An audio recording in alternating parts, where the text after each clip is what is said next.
Baleno special edition के तौर पे। उत्तराखंड के इन शानदार पहाड़ों से मैं हूं आपका दोस्त हर्षित और आज हमारे साथ है all new Maruti Suzuki Baleno.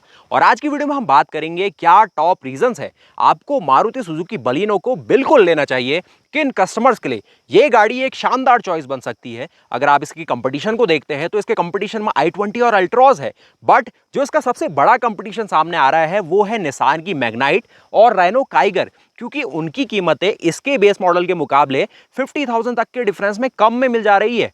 अगर आप निसान मैग्नाइट के XE मॉडल को देखते हैं, इसकी एक शोरूम प्राइस बैठ रही है 5.97 लाख रुपीस। वहीं अगर आप बेलानो के बेस मॉडल को देखेंगे जो कि इसका सिग्मा वेरिएंट है, एक शोरूम कीमत है 6.41 लाख रुपीस, यानी कि लगभग 50,000 से लेके 80,000 की कम कीमत में आपको एक कॉम्पैक्ट एसयूवी दी जा रही है, जिसमें एक तरीके से ज़्यादा कैरेक्टर है, ज़्यादा बोल्ड दिखती है गाड़ी। लेकिन फिर भी क्यों आपको बलिनो का बेस मॉडल कंसिडर करना चाहिए, या फिर जैसे आज हमारे साथ बलिनो का टॉप मॉडल है, ये क्या खास देता है अपने में, सारी चीज़ें बात करेंगे, क्या टॉप रीजंस है, सब कुछ देखने वाले हैं। तो सबसे पहले जो फेवर में जाता है बलिनो के वो है इसका डिज़ाइन। एक तरीके से अगर इसके डिज़ाइन को देखा जाए तो एक नया अपडेट आया था जो कि फरवरी 2022 में किया गया था और बहुत ही शानदार और बोल्ड कैरेक्टर के साथ ये गाड़ी आई है। यहाँ पर हमने देखा कि जो नेक्सा प्लेटफॉर्म है जिसमें इसको बेचा जा रहा है, उसका एक नया डिज़ाइन एलिमेंट इसमें ऐड किया गया था, जो कि इसकी फ्रंट की ग्रिल में आप नोटिस करेंगे। यही कुछ चीज़ें हम अभी ग्रैंड विटारा में देख रहे हैं, जो कि बहुत शानदार लुक के साथ दी गई है। साथ ही जो इसके हेडलैम्प्स है, हेडलैम्प्स में भी एक कैरेक्टर ऐड किया गया था। 3 पॉड आपको यहाँ पर काफ़ी एग्रेसिव लुकिंग हेडलैम्प्स दिए गए थे, जो कि अभी हमने विटारा में और ज़्यादा रिफाइन होने के बाद देखे हैं। साथ ही गाड़ी का जो अपना कैरेक्टर है, पूरा ओवरऑल इसके डायमेंशंस को देखते हैं, करीब गाड़ी 4 मीटर के आसपास डायमेंशन के साथ है, वही चीज़ जो मैग्नाइट और काइगर दे रही है। लेकिन सरप्राइजिंग यहाँ पर हो जाता है कि जो मैग्नाइट और काइगर है वो इससे एक सेगमेंट ऊपर वाली गाड़ी है, कॉम्पैक्ट एसयूवी कहा जाता है, जो कि थोड़ी बोल्ड है होने को। वो गाड़ी अभी हैचबैक सेगमेंट की है, थोड़ा उन्हें रेजअप किया गया है। सेफ्टी में भी गाड़ियाँ बहुत शानदार है, लेकिन मार खाती है सिर्फ इंजन के मामले में, जहां पर मारुति का कोई मुकाबला नहीं। उसकी बात की जाएगी तो इसमें आपको 1.2 लीटर का के सीरीज़ का 4 सिलेंडर का इंजन मिलता है, जो कि 90 bhp बनाता है और 113 न्यूटन मीटर का टॉर्क देता है।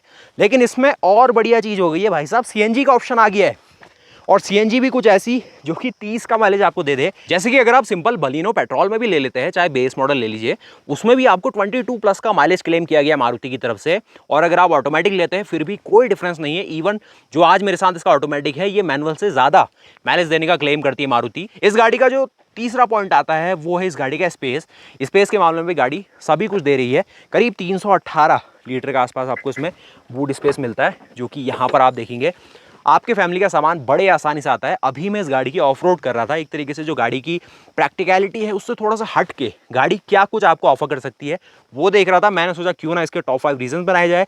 इससे पहले मैंने मैग्नाइट के बनाए थे, लेकिन उस समय बलिनो लॉन्च नहीं हुई थी। अब बलिनो की कर रहा हूँ, और जो मैग्नाइट है उसको थोड़ा सा रेफरेंस में रख के जो i20 और अल्ट्रॉज है उनकी भी बात की जाएगी। यहाँ पर देखिए किस तरीके का लेआउट है, काफ़ी डीप आपको लगेगा, काफ़ी बड़ा बूट देने की कोशिश की गई है। 60-40 का ऑप्शन है, नीचे थोड़ा सा स्पेस है, अपना सामान आप आराम से रख सकते हैं, कुछ भी बड़े से बड़े सामान को भी हैंडल कर सकती है, जो कि नॉर्मली आपकी एक तरीके से मैं कहूँ जो कॉम्पैक्ट एसयूवी है यही सेगमेंट में आती है। अब जो मैग्नाइट है ना, उसका बेस मॉडल इसलिए बढ़िया लगता है क्योंकि फीचर के मामले में निसान ने कटौती नहीं करी थी। यहाँ पर आपको जो वॉशर वाइपर टॉप मॉडल में देख रहे हैं वो आपको मैग्नाइट के बेस में भी मिलता है, इसीलिए जो मैग्नाइट का बेस मॉडल है वो सबकी नज़रों में रहता है। लेकिन उसकी जो डिमांड है वो फुलफिल नहीं कर पाती है निसान, उसका जो प्रोडक्शन वॉल्यूम है बहुत ही लिमिटेड है। उस कारण थोड़ा सा ना कस्टमर्स को भी नुकसान होता है कि जो लोग थोड़ा बजट के साथ गए होते हैं शोरूम्स में, थोड़ा सा निराश हो जाते हैं। उसमें जो आपको इंजन मिलता है वो भी थोड़ा सा कम पावर में मिलेगा। अब जो लोग टर्बो लेना चाहते हैं उनके पास बहुत अच्छा ऑप्शन है, 100 bhp ले लीजिए। लेकिन जो लोग 1 लीटर का नॉन टर्बो इंजन लेते हैं 3 सिलेंडर में, उसमें केवल 72 हॉर्स पावर और 96 Nm का टॉर्क है। माइलेज में भी ज़्यादा कुछ नहीं है और पावर भी सिंपल सी है। इस गाड़ी में आपको माइलेज और पावर दोनों मिलती है, ये चीज़ मुझे बहुत सही लगी। इस इंजन में आप देखेंगे जो 90 bhp बना के दे रहा है, पहले के मुकाबले bhp बड़ी है, टॉर्क में कोई डिफरेंस नहीं है। लेकिन इसकी शानदार बात यही है कि माइलेज भी दे रहा है, पावर भी दे रहा है। माइलेज इस सेंस में ऐसा है कि अगर आप इसको बहुत ही घने ट्रैफिक में चलाएंगे तो आपको ये 12 से लेकर 14 का माइलेज देता है। लेकिन अगर आप इसे हाईवे में चलाएंगे, जैसे मैंने इसे गुड़गांव से हल्द्वानी चलाया था, तब लगभग इसने मुझे 24 किलोमीटर पर लीटर का माइलेज दिया। 24 का माइलेज बहुत सही रनिंग कॉस्ट देता है गाड़ी को। ये पूरा जो AMT है किस तरीके से वर्किंग है, कैसे इसके हिल होल्ड काम करता है, ट्रैक्शन कंट्रोल काम करता है, उसकी भी बात की जाएगी। लेकिन गाड़ी का जो इंटीरियर है वो भी एक बहुत बढ़िया चार्म ऐड करता है। अब इसी सेम प्राइस में इसी सेगमेंट में आपको ग्लांजा भी दी गई है, लेकिन वो भी लोगों में कन्फ्यूजन क्रिएट करने के अलावा और कुछ नहीं कर पाती है। उस गाड़ी को एक तो थोड़ा सा ओवर प्राइस रखा टोयोटा ने, करीब गाड़ी 15 से लेके 25,000 रुपये ज़्यादा प्राइसिंग में ऑफर की गई है ग्लांजा, लेकिन वो पूरी तरीके से मारुति का प्रोडक्ट है। मारुति ने उसको रीबैच करके टोयोटा को दिया है, जो कि आपको वहाँ शोरूम्स में दी गई है, लेकिन टोयोटा आपको उसमें वारंटी ज़्यादा दे रहा है। 3 साल या फिर 1 लाख किलोमीटर की वारंटी आप उठा सकते हैं, जहां पर मारुति आपको केवल 2 साल या फिर 40,000 किलोमीटर की वारंटी दे रही है। लेकिन यहां पर भी घबराने वाली बात नहीं है, मारुति सुजुकी ने अपने कस्टमर्स का पूरा ध्यान रखा हुआ है। रॉयल प्लैटिनियम करके इनके पैक्स आते हैं, जो कि एक्सटेंडेड वारंटी आपको दे सकते हैं, 5 साल या फिर 1 लाख किलोमीटर तक का ऑप्शन देते हैं आपको, जो कि बहुत ज़्यादा एक तरीके से, और करीब 15 से लेकर 20,000 की रेंज में आपको बड़े आसानी से मिल जाएंगे।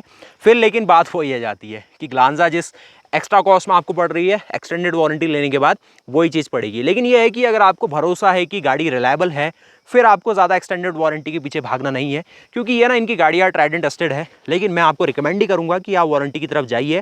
टोयोटा अगर आपको पसंद है तो ज़रूर लीजिए, लेकिन आप चाहते हैं कि बलिनो के लुक्स आपको ज़्यादा पसंद आते हैं तो कमेंट करके ज़रूर बताइएगा। और यही सेम चीज़ हमने दोबारा नोटिस करी जब मारुति ने अपनी बलिनो में CNG लॉन्च करी, जिसकी शोरूम प्राइस मेरी नज़र में बहुत सही थी, 8.28 लाख रुपीज़ डेल्टा मॉडल के लिए, और जीटा मॉडल में भी इन्होंने 9.21 लाख रुपीज़ में आपको CNG मैनुअल का ऑप्शन दे दिया। लेकिन वहीं टोयोटा ने जो अपना S मॉडल, जो कि इसका डेल्टा की तरह लिया जाता है, शोरूम प्राइस रखी 8.43 लाख रुपीज़, जो कि 15,000 रुपये ज़्यादा है डेल्टा के मुकाबले। 8.43 उसका है 8.28, और वहीं जो G मॉडल है, जो कि जीटा की तरह लिया जाता है, अगर आप लिया जाए नेक्सा के लाइनअप में, शोरूम प्राइस है ग्लांजा G की 9.46 लाख रुपीज़। लेकिन फिर से दोबारा 25,000 का डिफरेंस। बाकी 360 डिग्री कैमरा देखेंगे तो यहाँ पर इसका फ्रंट मॉड्यूल है, साइड में दोनों ORVMs के नीचे आपको अपना अपना जो कैमरा मॉड्यूल है वो प्लेस किया गया है। ये कुछ आप देखेंगे, एक नॉर्मली जो रियर का मॉड्यूल है वो दिया गया है। ड्राइवर की अगर आप पहली नज़र में देखेंगे तो फ्रंट में आपको इसमें हेड अप डिस्प्ले देखने को मिलेगा, जो कि यहाँ प्लेस किया गया है। बढ़िया तरीके से फंक्शन इसमें मैंने आपको समझाया अभी, और साथ ही फ्रंट का जो बॉनेट है वो भी अच्छी विजिबिलिटी आपको देता है। उसी के साथ अगर आप यहाँ देखेंगे जो A पिलर है, उसमें भी ज़्यादा विजिबिलिटी में दिक्कत आपको नहीं लगने वाली है, एक तरीके से सही सा लगेगा, क्योंकि यहाँ से जो इसका विजिबिलिटी वाला एंगल है वो खुलता है, और ये थोड़ा पीछे रह के आपको तंग नहीं करेगा।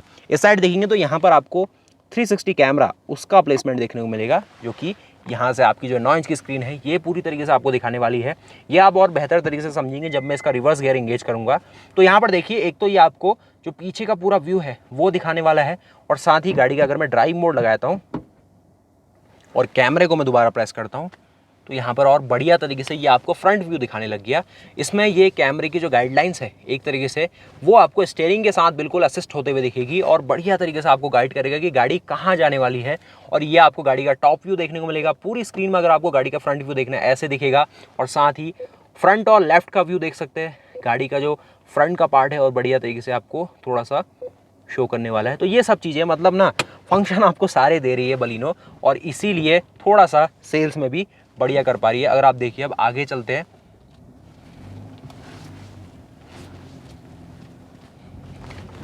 अभी बिल्कुल ऑफ रोड ही समझिए, और जो लोग थोड़ा सा ऑफ रोड पसंद करते हैं उनके लिए बिल्कुल पसंद आने वाला है। लगभग 10 से 15 की स्पीड तक ये बना रहता है, और आगे घास है रोड में जो कि आपको देखने को मिलेगी।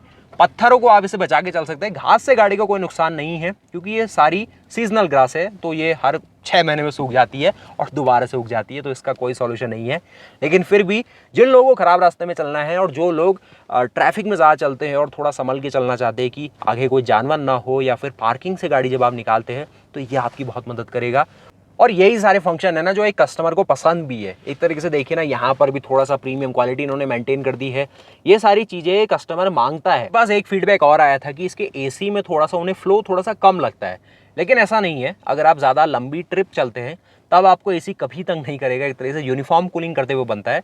हाँ, अगर आपकी गाड़ी धूप में खड़ी है और फिर आपको ऐसा चाहिए कि सडन कूलिंग आपकी गाड़ी में हो जाए, फिर थोड़ा सा टाइम लगता है। वो इसलिए भी हो सकता है कि थोड़ा सा फ्यूल इकोनॉमी को शायद फेवर करता हो, या फिर इसका जो डिज़ाइन है वो इस तरीके से बनाया गया है कि ज़्यादा एयर फ्लो को ये नहीं अलाउ करता है, और थोड़ा सा कंट्रोल मैनर में आपके कैबिन को कूल करेगा।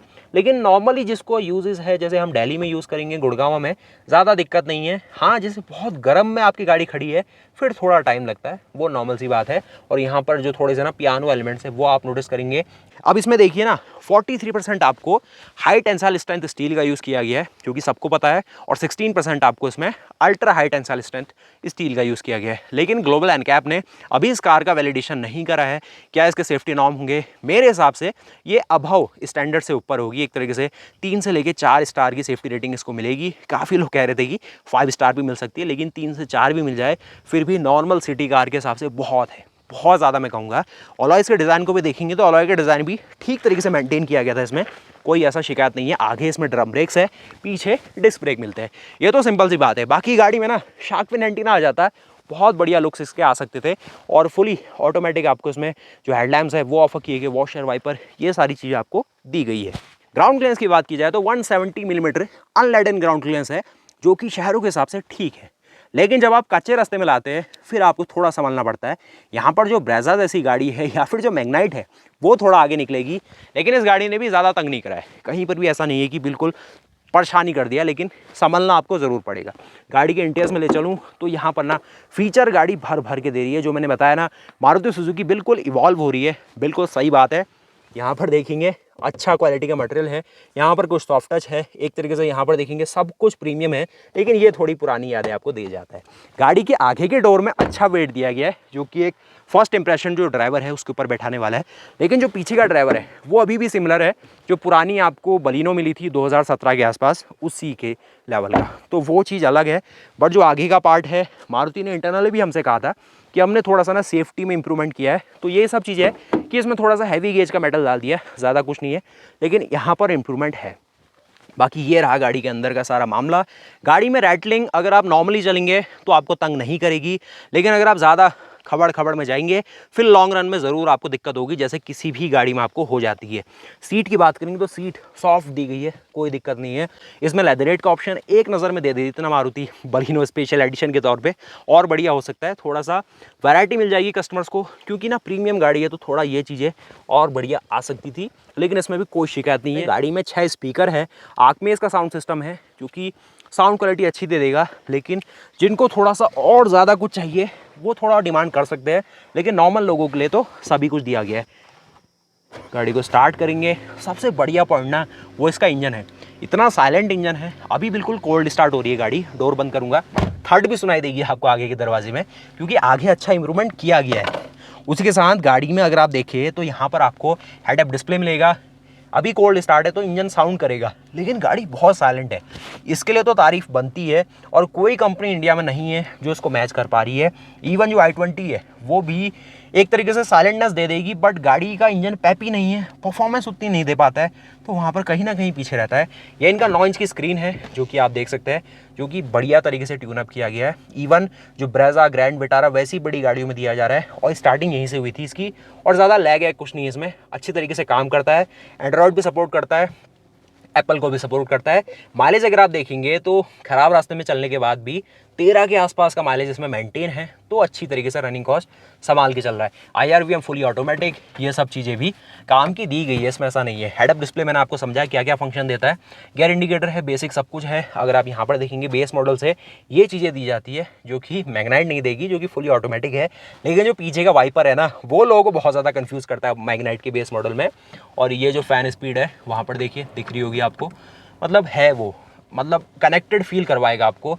यहाँ पर आपको सुजुकी कनेक्ट का सपोर्ट मिलता है, और यहाँ पर सारे म्यूजिक के कंट्रोल है, क्रूज कंट्रोल ये है, टेलीमेटिक्स के कंट्रोल है, नीचे कुछ फ्लैट बॉटम स्टीयरिंग है। बाकी गाड़ी का स्पेस देखेंगे, स्पेस बिल्कुल इनफ स्पेस मिलेगा। बड़ा कैबिन आपको अगर पसंद है तो ये गाड़ी ज़रूर आप पसंद करेंगे। यहाँ पर आपको 5 स्पीड का ऑटोमेटेड मैनुअल ट्रांसमिशन है, जिसको शहरों में चलाना नॉर्मली कहीं परेशान नहीं करेगा। लेकिन जो लोग पहाड़ों में ज़्यादा चलते हैं तो वो मैनुअल लेंगे तो कभी निराश नहीं होंगे, उनके लिए मैनुअल बेस्ट है। जिसको प्लेन्स में चलना है, हाईवेज़ में चलना है, उनके लिए AMT भी दिक्कत नहीं करेगा। मैनुअल में भी कोई शिकायत नहीं है, काफ़ी लाइट क्लच है। लेकिन जिसे बेंगलोर जैसे शहरों में चलना है, दिल्ली में है, तो वहाँ पर थोड़ा उनके लिए ऑटोमेटिक पसंद किया जाएगा उनकी तरफ से। इसमें आपको रिवर्स, नॉर्मली ड्राइव और मैनुअल का ऑप्शन मिलता है, जो कि ट्रिपट्रॉनिक है, और कहीं पर भी ऐसा नहीं है। लेकिन थोड़ा सा ना टाइम लेता है रिस्पॉन्स करने में। इसका सबसे बढ़िया कॉम्बिनेशन इंजन है, जो कि इंजन आपको कहीं निराश नहीं करेगा। सिर्फ जो गियर बॉक्स है थोड़ा सा स्लो लगेगा, स्लो नहीं लगता है, ये थोड़ा सा कैलकुलेट करके चलता है, जिससे आपको फ्यूल इकोनॉमी थोड़ी बेटर दे पाए। इसीलिए ब्रोशर में आप देखेंगे जो ऑटोमेटिक है वो माइलेज आपको ज़्यादा क्लेम किया गया है मैनुअल के मुकाबले, इसीलिए क्योंकि ये थोड़ा सोच समझ के गियर चेंज करता है कि कब डाउन शिफ्ट करना है, कब अप शिफ्ट करना है, यही सब है। और पीछे भी अगर आप एक नज़र में देखेंगे तो स्पेस बिल्कुल इनफ दिया गया है। 2 लोग इसमें बड़े आसानी से आते हैं और 3 लोग बैठ के चले तो कोई शिकायत नहीं है। बीच में आपको लैब सीट बेल्ट मिलती है। जो भी कंपनी आपको 3 पॉइंट सीट बेल्ट देती है, मैं हर बार अप्रिशिएट करता हूँ। ग्रैंड विटारा में आपने देखा बहुत बढ़िया काम करा कि बेस मॉडल से बीच में भी आपको हेडरेस्ट दिया गया है और यहाँ पर भी आपको 3 पॉइंट सीट बेल्ट दी गई है बीच वाले के लिए। अब आप कहेंगे वो तो बहुत महंगी गाड़ी है, करीब 12 लाख रुपए ऑन रोड पड़ती है बेस मॉडल, और ये गाड़ी तो करीब 7.5 लाख रुपए ऑन रोड बेस में सब कुछ आपको एक्सेसरी के साथ मिली जाती है। लेकिन बात वही है ना कि कंपनी जब ऐसा सोचे कि चाहे सस्ती मॉडल की गाड़ी हो या फिर बड़े मॉडल की गाड़ी हो, सब में सेफ्टी बराबर हो, तो क्यों ना दिया जाए। उससे कस्टमर भी खुश और सब कुछ खुश। यहाँ पर इसका इंजन जो कि 90 bhp और 113 Nm का टॉर्क है, नीचे देखेंगे तो पूरी कवरिंग है। अभी एसी इसका ऑन है, इसलिए कट डाउन और ये सब चीज़ें कर रहा है। आपको इसमें हुड इंसुलेटर भी मिलता है, तो वो सारी चीज़ें हैं। तो ये सारी चीज़ें हैं ना, टॉप 5 रीज़न जो कह रहा था, कहते कहते बहुत हो गया। अब आप कहेंगे किसको मैग्नाइट लेनी चाहिए, किसको काइगर लेनी चाहिए और किसको बलिनो या फिर एल्ट्रॉस के अंदर जाना चाहिए। अब जैसे ना डिज़ाइन तो सबकी अपनी अपनी चॉइसेस होती है, किसी को बलिनो पसंद होगी, किसी को ग्लांजा पसंद होगी, किसी को एल्ट्रॉस पसंद होगी।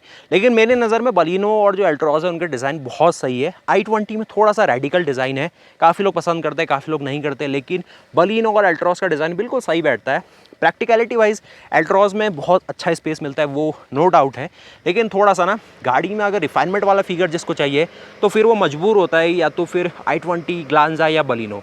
अगर आपको ज़्यादा पावर भी चाहिए तो फिर एल्ट्रॉस का डीजल आपके लिए बचता है। लेकिन पेट्रोल में बलिनो का कंपटीशन बहुत मुश्किल हो गया है, इसीलिए पिछले महीने 17,000 बिक गई है गाड़ी, 7,000 के आसपास i20 बिकी है और करीब 4,000 के आसपास एल्ट्रॉस बिकी है। और साथ ही जो कन्फ्यूजन वाली बात है मैग्नाइट, काइगर और बलिनो और ग्लांजा के बीच में, उसका सिंपल सा सॉल्यूशन है।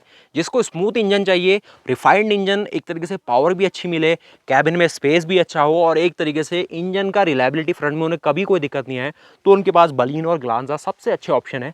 लेकिन जिसको थोड़ा सा बड़ी कैरेक्टर वाली गाड़ी चाहिए, थोड़ा सा बोल्ड लुक मिल जाए और थोड़े फीचर ज़्यादा हो, तो मैग्नाइट उठा लीजिए। इंजन थोड़ा सा अंडर पावर्ड हो फिर भी काम चल जाएगा, उसके लिए बहुत अच्छा ऑप्शन है। जिसको ग्राउंड क्लियरेंस अच्छा चाहिए, सबसे अच्छा ग्राउंड क्लियरेंस एक तरीके से दे जाती है गाड़ी, 200+ मिलीमीटर का ग्राउंड क्लियरेंस है, उनके पास भी मैग्नाइट ज़्यादा बेहतर ऑप्शन है। आप अगर इस वीडियो को नवंबर 2022 में देख रहे हैं तो आपके पास एक और बढ़िया ऑप्शन है। अगर आप बलिनो ही लेना चाहते हैं तो यहाँ पर मारुति सुजुकी आपको एक्सचेंज बोनस दे रही है, जो कि 10,000 रुपये का है। 10,000 रुपीज़ का एक्सचेंज बोनस आप ले सकते हैं, तो वो आपके लिए थोड़ा और बढ़िया हो गया कि आप अपग्रेड करके बलिनो पे जा सकते हैं। और यही सब फंक्शंस को बना के मारुति की बलिनो के ये सारे फंक्शंस और रीजंस मैंने आपको बताए कि क्यों आपको बलिनो को लेना चाहिए। आपका अभी भी कोई फीडबैक है, पॉजिटिव नेगेटिव, मुझसे कोई छूट गया है ज़रूर बताइए। नेगेटिव आपसे कुछ भी है तो ज़रूर बताइए, क्योंकि वही कंसिडर किया जाएगा। जब आप बताएंगे तभी कुछ इंप्रूवमेंट होगा। और मिलते हैं जी और नई वीडियो से। उम्मीद है कि आपको वीडियो पसंद आई।